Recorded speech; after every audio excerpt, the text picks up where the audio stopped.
இனிய என் உறவுகளுக்கு இனிய என் வணக்கங்கள். இந்த பதிவில் பார்த்தீங்கன்னா திரு வித்துவக்கோடு அப்படிங்கிற ஸ்தலத்தில் குலசேகர ஆழ்வார் பாசுரம் சொல்கிறாரு.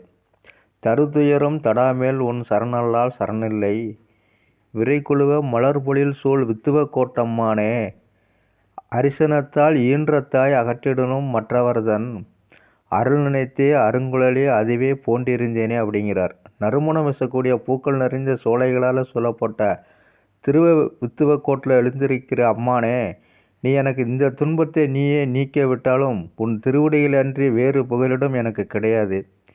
பெற்ற தாய் மிகுந்த கோபத்தால் தன் குழந்தையை வெறுத்து தள்ளினாலும் மறுபடியும் தன் தாயின் இரக்கத்தையே வேண்டி அழுகின்ற குழந்தையின் நிலையில்தான் நான் இருக்கிறேன் அப்படிங்கிறாரு குலசேகர ஆழ்வார். அந்த நறுமணம் வீசக்கூடிய பூக்கள் நிறைந்திருக்கு அந்த வித்துவக்கோட்டமான நாமும் தரிசிப்போம். வித்துவக்கோட்டம்மான் எல்லாரையும் கவரக்கூடிய ஒரு அம்மான். அந்த அம்மான் பாரதப்புழை ஆற்றங்கரையிலே அழகாக இருக்கிறார். மறுபடியும் தன் தாயின் இரக்கத்தையே வேண்டி அழுகின்ற குழந்தையைப் போல நறுமணம் வீசக்கூடிய பூக்கள் நிறைந்த சோலைகள் சொல்லப்பட்ட அந்த வித்துவக்கோட்டமான நாமும் சென்று தரிசிப்போம்.